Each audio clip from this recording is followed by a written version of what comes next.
So hello, everyone. Welcome to another Community Chats. I'm Sandra Arevalo, and I'm the Director of Community Health and Wellness at Montefiore Nyack Hospital.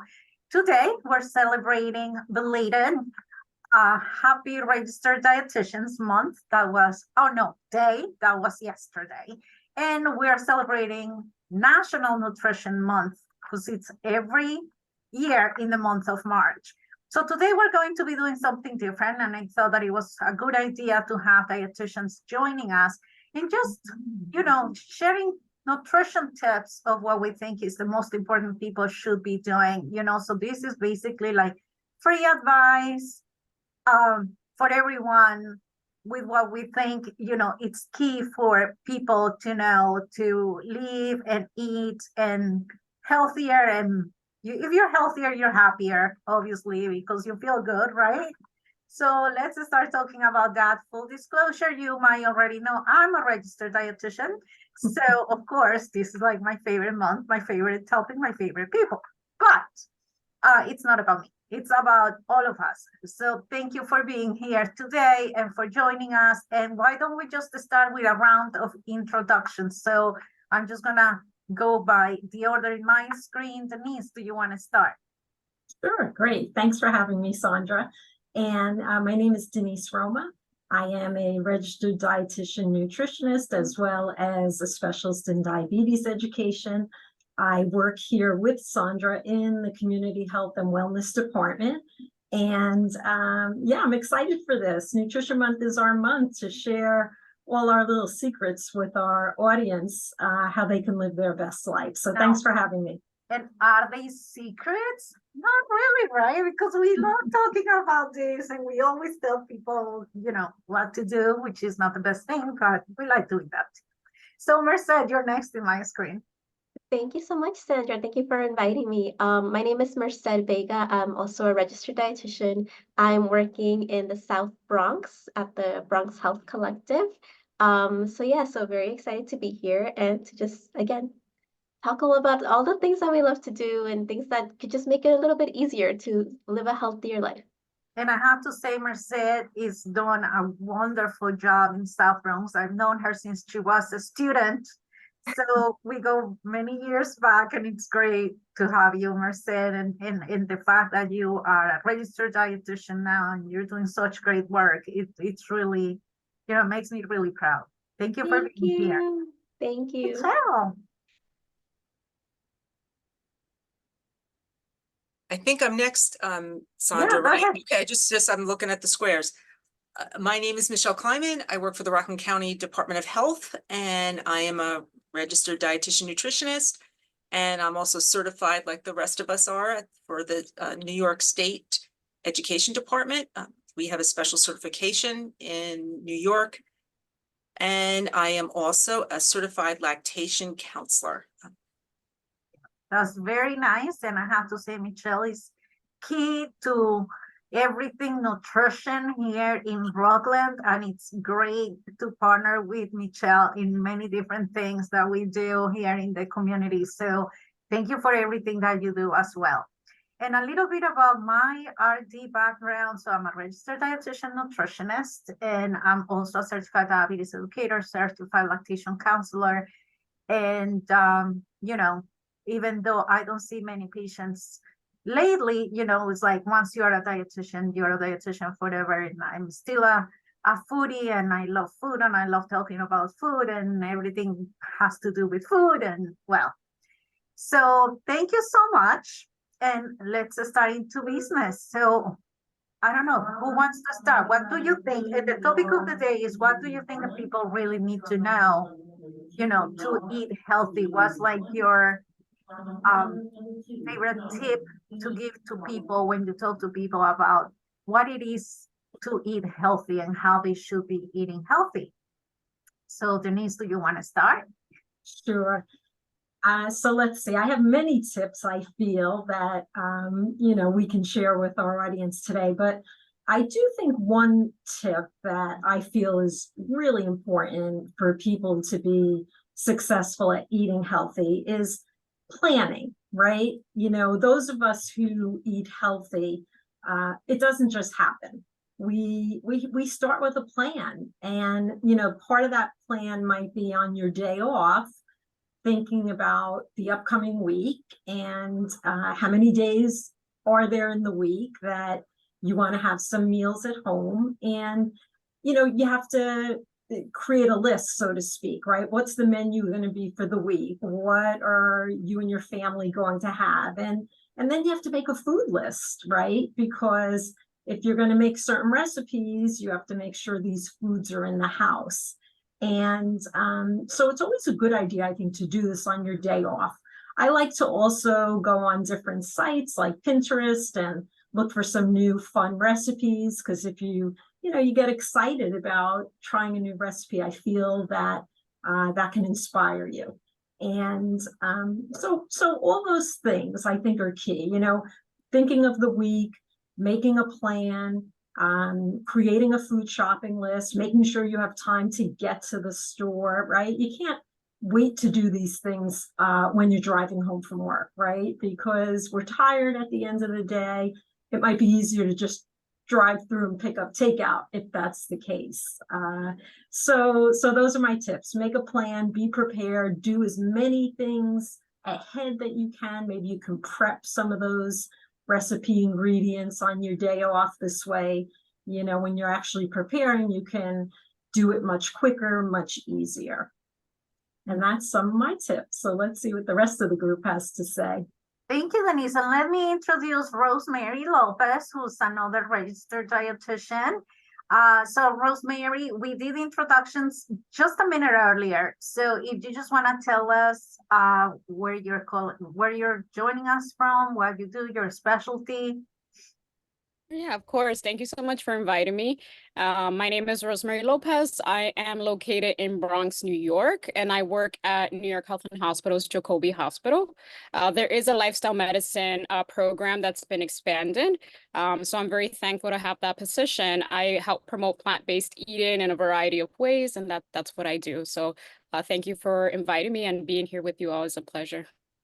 Thank you so much. And Rosemary is another one that I love because we go way back too. So I'm so happy to see my babies here. Very happy to see you too. Okay, Merced, what you have to say? You know, I gotta say, Denise, I love that tip about just like going through a website, going through Pinterest, social media, and just seeing like a food that you really want to eat. That's one of the things that I will tend to do on a weekday when I'm just like, oh, I'm tired of my usual meals that are just kind of like on my, you know, list of like easy things to do. I want something new. So that's like a really great way to inspire me. Whether it's just like switching into like a different veggie or a different protein or whatever it is, but it's such a great tip. And then something I would add is when it comes to, you know, just being healthier and eating healthier, I do like to just kind of see where the person is. So, you know, just like what does healthier look like for you, right? Does it mean like adding in another home cooked meal this week, or does it look like adding another fruit or vegetable for you, right? So just kind of thinking about these very easy achievable goals that Denise was also mentioning, but just like what does it look like for the individual? Because we all have different constraints. Some people do not have the time to meal prep. Others maybe it might be financial, right? So just kind of looking at where you are and then just kind of making little goals from there. And one of the things that I like to focus on is focusing on what are some good things that I can add rather than subtract, right? So it's like, oh, maybe I have like eggs and rice today, but maybe let me go pick up some broccoli. So I don't have to go do like a whole shopping trip, but just pick up a little broccoli and my meal is a little bit more balanced now. Or if I am, I like how Denise mentioned takeout as well, because you know, like sometimes like, oh, I'm really tired and I don't know what, I don't feel like cooking today. Like just sometimes we're just really tired or get home later. So then I would just think about where can I get takeout today? Maybe I'm gonna get a quesadilla, or you know, maybe I'm gonna go to like a fast food restaurant, whatever it is. But can I add something to that I have at home already? Maybe I have like a bag salad, or can I just have like some little carrots to munch on the side? So just kind of focusing on little things of like, what can I add to make my meal a little bit more balanced? So yeah, I'll share that tip for now. Thank you very much, Marcel. I think that you make a good point, right? All the time we're thinking about what shouldn't I eat instead of what should we eat. So that's an interesting message and a great way to put it. Michelle. So one of Denise touched upon about planning, and one of my favorite statements that I use almost every day is, if I fail to plan, I'm planning to fail. But I don't go solely by that, and but I just try to keep that in mind. And planning, you also have to plan for plan B, because maybe you had the best intentions of eating, let's just say, all vegetables, or you had these planned meals and something happened. And that's okay, don't beat yourself up. And I just told my colleague this, that she said, well, I'll start on Monday. And I said, well, what's wrong about lunch? So she said, okay. She said, you know what, I could do dinner. I got something in the freezer. I can do dinner. So I said, like, that's something, there's always an opportunity to start. Like, gosh, we make so many food decisions every day. So that's something. Yeah. So think about that. Something else, and I'm also, like you said, you said, what does healthy look like to you? Because so many people it's a step, taking steps to get to, per se. I like healthier. And something else is looking at being curious. I like that toddlers will try things. Some toddlers won't. But then as we get older, sometimes like, I'm not touching that. I'm not. And I think it's very important for parents out there, your grandparents, all of us, to be models for our kids, our coworkers, our family. And sometimes you can try something, and this is my line, I said this at Dominican College, you don't have to like it. Be curious, because, and it's okay not to like foods. Everybody has different taste buds. When people say, oh, try it, you'll like it. Well, be realistic, you may not. This isn't confessions, right, Sandra? But I'm not sure why I don't care for papaya. I'm not sure, but some people tell me they don't like asparagus. I'm like, what's wrong with you? But I keep trying it because I never know how it's made or something different. That was me with arugula. I always had it and now I eat it because I like it actually blanched a little bit. So I make a pesto arugula. And if you want new recipes, I have to say the New York Times during COVID used to have 5 dishes to cook this week. I do have a small, what I want to try, but I go through this when I get bored and I pick something up. So I have a little, this is in my my pantry. And when I'm bored, last night I made this Moroccan spice lentil stew. Take a picture. I'm an older person, so I don't mind keeping paper, but some people just like, I'll snap the picture. So think about it. All right. So I'm going to stop because I'll just keep going if you let me go. So you can go. It's okay. Oh, one more. Okay, one more. That's what it is about. Rosemary, go ahead. We'll get back to you. No. I want to stop. Yeah, Rosemary. Wow, I think I'm going to echo pretty much what was mentioned by Denise, Michelle, and Merced, that focusing on strength and what it's already available to clients, patients, just people in general is the way to go, right? So when you do have a consult or you have the opportunity to provide nutrition education, there is so much to work with already, instead of, bombarding or bringing up a list of a lot of things to kind of do or get done. So one of my favorite things to do is, a diet recall or recollect information is really, really highlight the strength. So if you let me know you have a favorite vegetable, or you might eat a salad once or twice a week, how can we get a lot more of these healthy foods a lot more often? What strategies can we really put in place in order to promote that? And it can be very simple, whether it's adding more oatmeal, creating oatmeal in a variety of ways. Let's change the flavors, let's change the fruit. Or even if you do like a particular vegetable and you might be picky, how many different varieties are there of that particular vegetable? Carrots, potatoes, tomatoes of all colors. Let's see how we can get a lot more of that particular vegetable instead of trying to get a whole list of new ones, right? Over time, I'm sure there will be a lot more acceptance. Recipes that I keep hearing is excellent. Some patients get overwhelmed when they do have a recipe in front of them. So what I say is, think about it as a canvas, a blank canvas. Make it your own. It's meant to be changed. Try to follow it maybe at the beginning to get used to making something, and then change the flavors, change an ingredient, make it your own.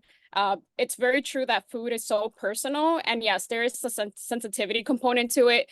So it's not entirely changing something that you're already doing. It's just modifying it, adding on to it, and of course, making it your own. So the recipes I do love, swapping out ingredients for maybe something plant-based whenever you can. So if there is kind of like Taco Tuesdays, for example, and you want to create a meal that has beans, tempeh as your protein source instead of that ground meat, ground turkey, again, it's not taken away. It's let's make a lot more variety in your eating patterns and even promoting healthier foods, but not necessarily completely changing it. Of course, I also like to look at what we have already at home. So what happens very frequently is that we might be purchasing foods over and over, or new foods. And what about whatever's in the pantry or kitchen already? Pay attention to what you have and maybe just get what you need. And that way you're able to make with what you got. Right? Because then sometimes we're like, oh yes, I'm gonna go to a grocery store and get everything new. But what about those wonderful things that you already have? And I would say, of course, get others involved.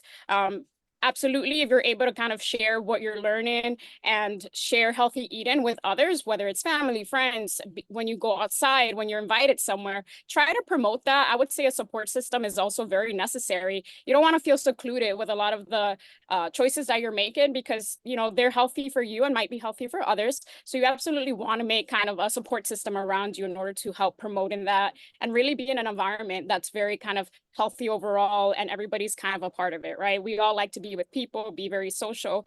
So if we're able to carry this out throughout our lives in general, I would say that that's also very pleasurable. So those are kind of my tips of how I go about promoting healthy eating and trying to make it very fun. But I do like the really paying attention to what is there, and instead of subtracting and taking away and being the food police or bearer of bad news, is, you know, taking a lot of that positive stuff that they already have with them. Yeah, thank you, Rosemary, for bringing a different perspective to this, because all your points are very valid as well. I think that it's also very important to find motivation, and find a motivation that is near and dear to your heart. Because, okay, we go to the doctor and we're told, oh, you need to lose weight, you need to at least less of this or more of that or whatever it is. But if my health is not my motivation, or if being told by my doctor is not what motivates me, right? But like, for example, I want to look great for my next birthday, and I'm going to eat healthy because my birthday is coming. I want to have a nice party and I want everybody to come and they have to see a change in myself. If that's your motivation, go for it. I know a lot of people that their motivation is their wedding, or they have to go to our wedding, or it's going to be Christmas or whatever it is. But you need to find a motivation that is near and dear to your own heart. Your motivation cannot be external in the sense that it might be, because of someone else telling you what you have to do or how you have to look or feel. It's because you want to do it. I know people who have been very successful because at an older age, they stop smoking or doing any other things because they want to help raise their grandkids. If that's your motivation, go for it. So to me, finding motivation, and it's like the first thing, because once you have that, at least you want to try everything else, right? And then also making it fun.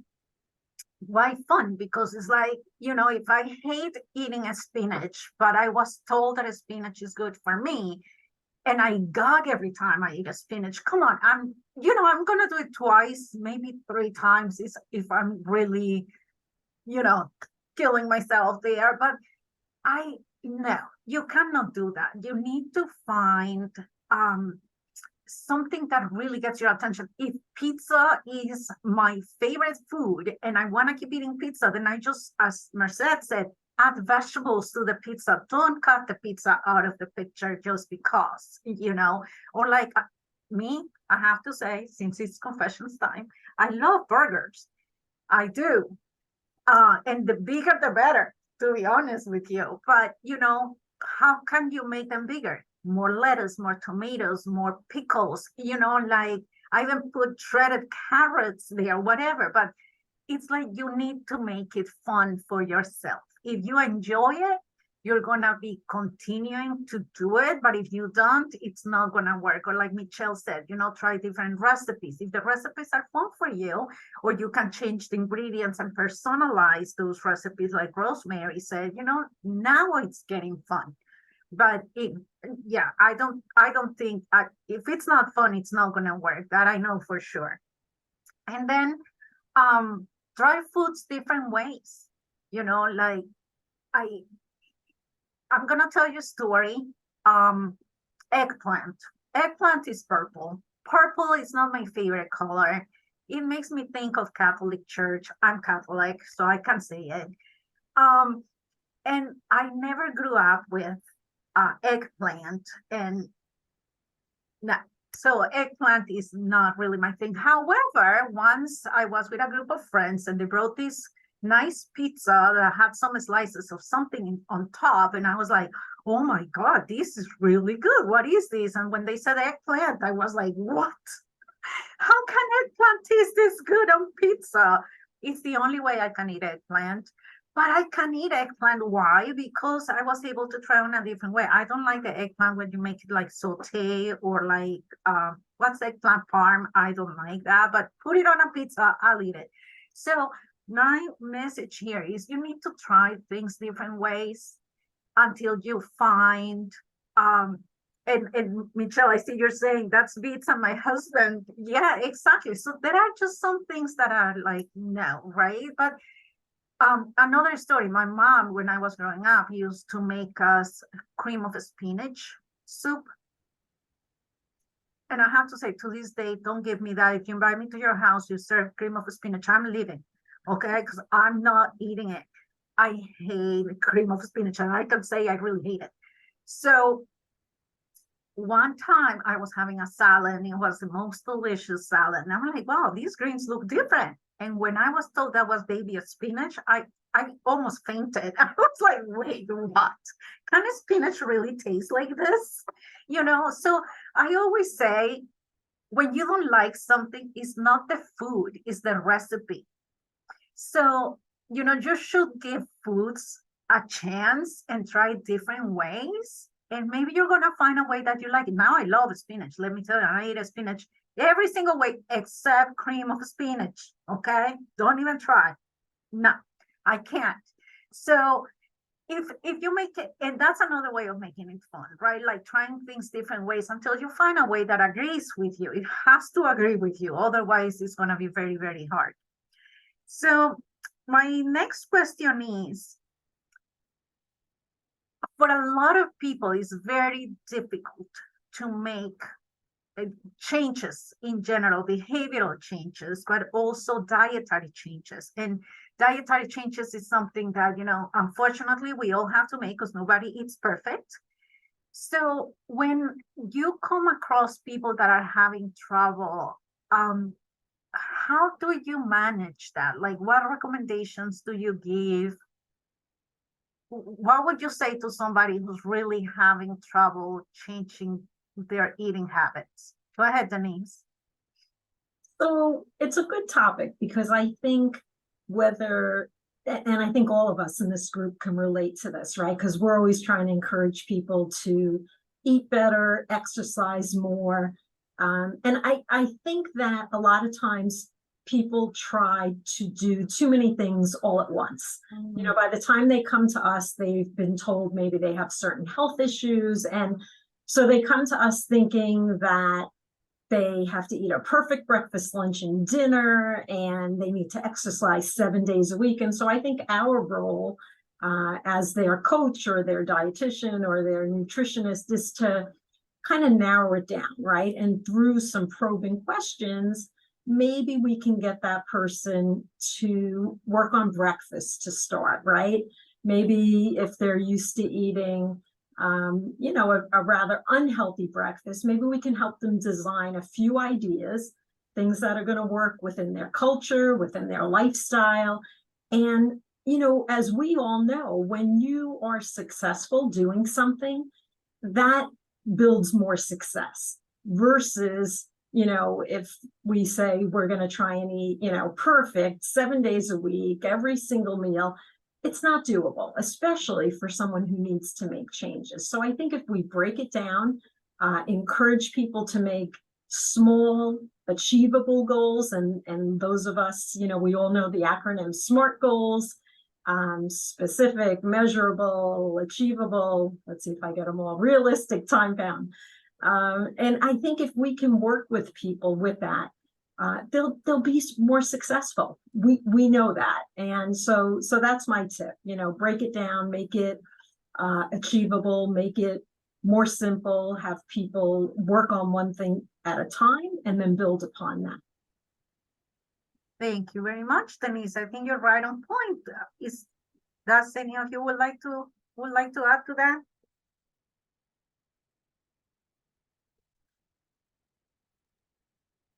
Go ahead, Merced.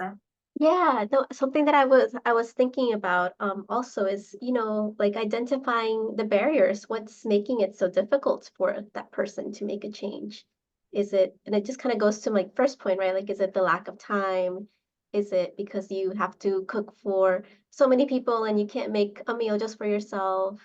Is it because, just like lacking motivation, just kind of going back to Sandra, what Sandra was saying, like maybe they don't have like a motivation yet, but just kind of identifying the barrier first and working through that barrier, making a small goal with that. And something else that came up to mind is that, sometimes people, like you said, like maybe they think they want to eat perfect, or they think that something is wrong with the way that they already eat. I'll have with the community that I work with, like maybe a patient will say to me, oh, like I'm not eating healthy. I eat like a typical Spanish diet with like rice, chicken, beans. And I'm like, there's nothing wrong with that. There's nothing wrong with the rice, chicken, beans. Those are all really great foods to have in your diet. So it's like we don't have to do a whole makeover. But just like, making little changes, like you can continue having your rice, beans, chicken. Maybe we just need to work on, again, adding more things or changing up a portion size or balancing it out a little bit. Maybe you don't have to give up your rice, beans, and chicken, and you can instead just work on a healthier breakfast and lunch.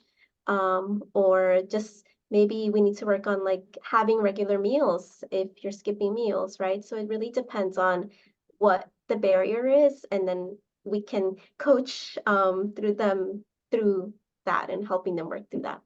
Mm-hmm. I like what you're saying, Marcel, because like you're making Denise's point stronger, right? It's like we need to start small. Like we don't need to make big changes at a time. I think that that's one of the points that makes things difficult sometimes, that we want to see change right away, right? Like, oh, I ate a lettuce and now I want to see my cholesterol go low. Like, it doesn't work like that. And I think that's a big barrier too. That has a name, right? It's something reward, immediate reward, something like that. Like people want to be rewarded immediately, right? Like, oh my God, but I've been eating salad all week and why my weight doesn't go down? And people hate to go on the scale with that, so I think that another thing that we need to do is to learn that when you make dietary changes, you're probably not going to be seeing the benefits right now. You're going to see them at the long term. Like you need to make peace with that. It's like if I have diabetes and I start eating a healthier diet, yes, you might see some changes in your blood glucose immediately, but you're not going to feel the benefits until a few months from now, right? It's not like, oh, you go to the doctor and the doctor tells you if you make your sugar lower, your vision is gonna get clearer. So you go eat a salad and now you expect that you see perfectly well. And it doesn't work like that, you know. So I think that it's important that people learn that, you know, it's a matter of being constant, do it the more they can for the longer they can to start to see the benefit and feel the rewards, I think. Okay, anyone else? Sandra, just to add to what you said, I like what you said about, you know, making peace with sort of those changes. Because I think, you know, even when it comes to weight, right? How many of us, when we've met people who are trying to lose weight, you know, that it may have taken them their whole life to get to the weight they're at now. And suddenly they meet us and they want to be at their perfect weight in a month, right? So it's kind of up to us as their coach and as their, you know, dietitian to sort of make peace, as you said. I like that phrase, you know, make peace. And hey, you know, if you're losing a pound a week, that's a pound you didn't gain, or, you know, moving in that right direction. And so again, I think a lot of this, as everybody is saying, is kind of setting these more realistic expectations for, you know, the clients that we're working with, for sure. Yes, actually, just reminded me something that I used to tell my patients. I used to ask them, how long did it take you to get to this weight? You know, oh no, I was 120 pounds 20 years ago, and now I'm 160. I'm like, okay, so it took you 20 years to gain 20 pounds. What makes you think that you're gonna lose 20 pounds in a month? You know, it's like, it's unrealistic expectations. So we need to be aware of those unrealistic expectations as well. I know Rosemary has something to say. No, these are wonderful, wonderful, really sharing points, but it leads me to think about how I begin my assessment with two essential questions that were highlighted here. Number one is, have you had prior nutrition education? And if they say yes, I ask of their experience.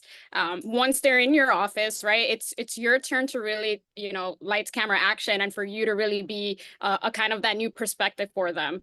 The next question is there any barriers or challenges? So just like Merced brought up, absolutely. You know, maybe it's something outside of a little bit of the realm of food. What is going on? The time, do you have help at home? Do you have the resources? Like, what else can we put in place in order for you to be successful? So these are things that I was thinking. And Sandra, really echoing the why. So that is a question that every patient is asked at our program is, what is your why? What is your reason for joining the program? What are your health goals and what do you hope to achieve? You do have to kind of dig with some patients because they might say, well, my doctor told me to be here, or I think I have to be here, but let's really dig. Is it really you wanting to improve your health? In what ways? Do you want to have energy for your grandchildren? Do you want to, you know, live longer in order to see your, you know, kids graduate? You want to decrease over time some of the medication if you're taking a wide variety of them. So these are really, really important things to remind patients. Always remember your why you're doing this. And sometimes that is such a great motivator for these patients. And again, I always say that small steps really does lead to great success. So even what we call it is celebrating their wins. So if you let me know that you've succeeded 1 week of maybe 20-minute walks 3 days a week, and you started at 0, how fantastic is that? Let's really celebrate that, you know. And if you need to recognize yourself and have someone say congratulations, that's a big win. Even us being the RDs are definitely that kind of support system that they even have in place. So I think definitely celebrating these little wins is going to make a huge difference as well. So I was kind of wrapping up all these excellent points that I was hearing, you know, while everyone was sharing. And Rosemary, while you were saying that, I remember what it was: instant gratification. Yes, I also was like, wait, rewards, instant, delayed gratification, instant gratification. Yes, Sandra. Instant gratification, that's the 2 words I was looking for. Okay, now let's you said something earlier, Rosemary. You said about support and support systems. So why don't we touch on that a little bit? And I know, like, Michelle, you do a lot around support in terms of, the community and Rockland and all of that. So why don't we start with you? That is our job, I say, at the health department, is to look at your environment, look at what's happening. And we've all said that, because if we have these barriers that we can't change, that's hard. So therefore, at the health department, what we look at is changing the environment through policy systems change. Something that we do, and it doesn't always have to be the environment, but it could be your home environment. It could be your daily routine. Denise and I taught one of my favorite classes. We had a program called Lose to Win. And we had an exercise sometimes with the person and that was more of a group setting, but what are the different ways they could think to themselves and come up with coping skills? So maybe it was, look, some people, when they see the Golden Arches or they see Starbucks or they see these cues, Sandra, that make them almost, I say, like Pavlov's dog, salivate. Okay, I'm going to stop there. I'm going to go. We would talk to them about stop, think, and listen, and giving them those coping skills. One lady would go someplace else, changed her route to work because she didn't want to go by a certain place. So these are some things, but where you look at the health department is changing environments. So those are some things that we encourage at the health department. Working with municipalities, we are now looking at walking paths. I don't know if everybody knows about the route along the Hudson River, and they want to make a bike path, but that could be for walking. So it encourages you. We have the beautiful Hudson River. Let's walk on it. Let's take a walk. Let's do something different. Doesn't always have to be go out to eat. I think a lot of people do go out to eat, but taking those walks. In Rockland County, we have over 30 parks that are free, everybody. So encouraging that walk. We love that. Okay. Even if it's to walk to Rockland Bakery, as Denise is saying in the chat. Like, oh, I didn't see that. Oh boy, I live in Nanuet, so I am tempted. I agree. It's like you smell that bread and you're yes, I am tempted every day with that bread smell. But there's the piece that, hey, look, they have sidewalks. Yes, walking. And that's something you just said, Denise, about the bakery. Okay. Allowing, this happened last week to me. Somebody asked me a question and she said, well, the sweets are my downfall and I can't. And I said, what can you do? Why don't you just have a sweet? Actually, the person was of the Jewish faith. And I said, why don't you consider having your sweet? You want it on Friday night or you want it Saturday? Why don't you have that? That will be your, and she said, oh, I could do that. I could do twice a week. And I said, it's not a rule, but what can you do? I mean, looking at that, what can you do? And that's important. Because otherwise you're going to be, is this part of the problem or part of the solution constantly? But you don't want people to beat themselves up. I think that so you look forward, okay, Friday night, I'm going to have my sweet, my indulgence, and whatever they think that is. We keep going for sweets, but sometimes it's portions, or like Sandra said, those hamburgers. In Rockland County, we have along 59, and I know in the Bronx the same way. You go up Central Avenue and then or parts of Pelham Parkway. Look at all those choices that you have to eat. So that's a constant reminder, but can I have once a week? I'll go to this restaurant once a week, or I'll make this for myself once a week. Those are options. I think that is important also, and one of you brought it up, obviously the support of the community, but the support of family, and especially when we are women, it's like we want to make changes and then our husband wouldn't eat what I'm cook. My child doesn't like what I'm cooking. It's like that. I think that's a big barrier for a lot of women, especially because we're most of the time we're in charge of the kitchen, right? And cooking and meals and dinners. So any tips for those women or men that can be having those barriers, or even teenagers, right? I've had younger patients that are like, oh, but I would like to be vegetarian. My parents don't allow me, or not that vegetarian is healthier, but just in the sense that people want to make changes and sometimes they don't find the support they need from their immediate family members or household.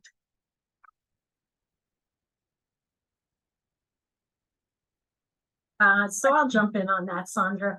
You know, I know when I was growing up, I don't know about the rest of you, but you know, we were always told that we had to try everything, right? So, you know, I feel like the parents kind of make the first decision. And as you said, Sandra, a lot of times it may be the women, or it may be men, or maybe a grandparent, or, you know, but it's typically an adult person. I feel that's probably making the meal. And I think somebody said it earlier, you know, you may try a food at one point and you don't care for it. And maybe for me, you know, I know Brussels sprouts, I did not like growing up, but it was the way they were prepared. And now I make Brussels sprouts all the time. I make them on a sheet pan and roast them. Just changing the cooking method has made all the difference. So I do think as parents or the person who's in charge of meals, encouraging people to at least try something, at least try it. And as you said, we have the right not to like something, that's okay. But I think we have a better chance if we give things an opportunity, right? If we give it a try, let's say. I also would like to add that, you know, parents, they do a lot, and sometimes there's a parent who's mainly in charge of meals, right? And I think there's a benefit to also maybe delegating a little bit of that task. Like if you are the person who is doing the shopping and the planning of what we're going to eat throughout the week and the cooking, right? Like that's a lot for one person to take on. Something that I will do is I will tell my husband, oh, can you just bring home some fruits and veggies? I don't even say what.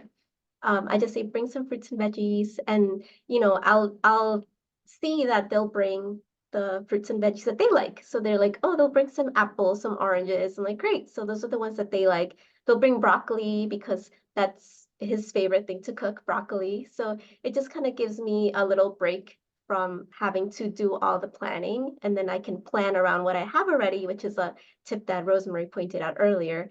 And it gives me a little bit of free time because I don't have to go to the supermarket. And then even with, you know, just like introducing kids, like if your kids don't like some foods already, having them be part of the shopping process or just like cooking with you, where there's no pressure for them to have to eat it, because sometimes I can be like, no, I don't want to eat it, right? But just cooking together, chopping something, ripping something, mixing something, to just kind of get the kids a little bit more exposed to something new. And again, just focusing on those small steps, just one new veggie at a time, and taking it from there. And Michelle, I see you're saying that your son is taking gourmet cooking in high school. That's awesome. Yeah, he has, and just as Denise said, he didn't like the way I prepared Brussels sprouts with the balsamic vinaigrette. But then all of a sudden he made them Asian style. And that was just amazing. He just said, Mom, I'm taking over. Hey. Okay. So that was really good. And that also having him be in charge a bit, giving him that in charge.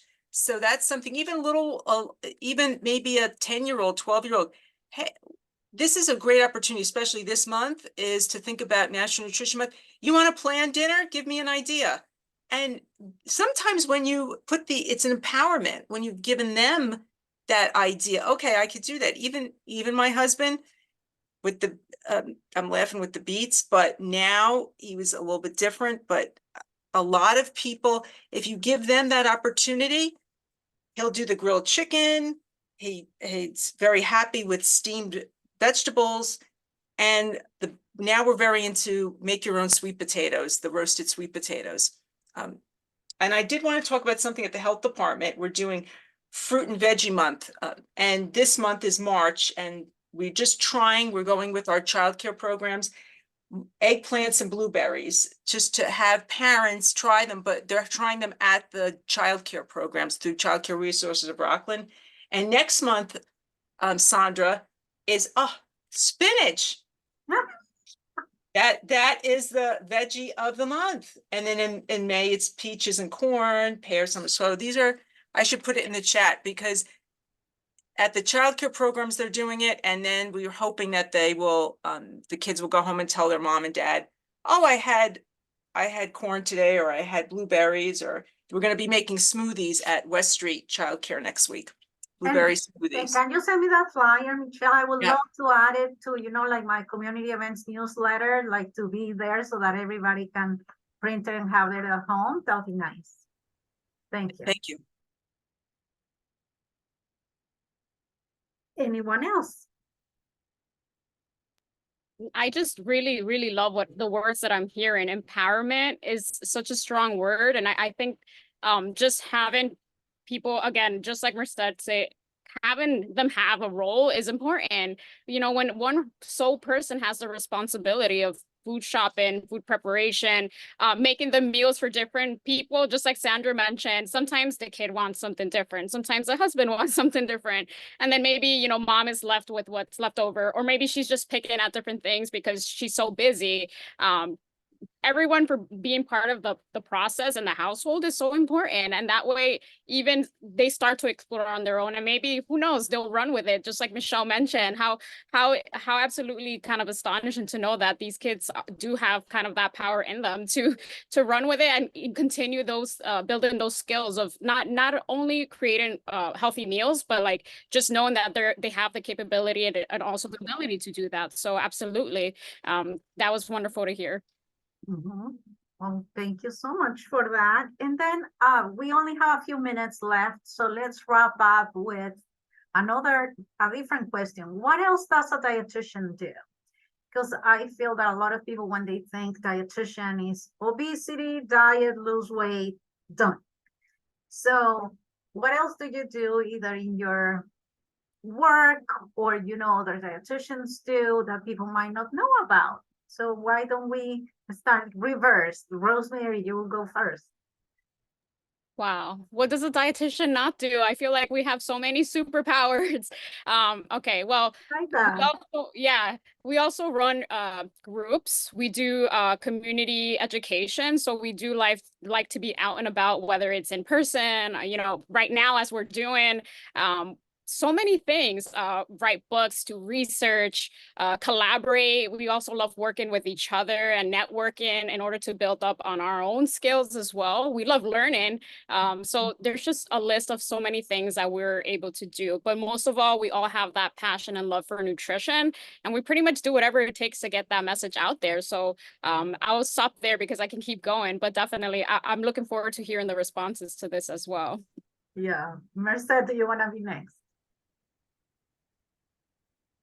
Hey, sorry, I was muted. Something that I will add on top to what Rosemary already said is we will help in the clinic where we help patients find resources to food.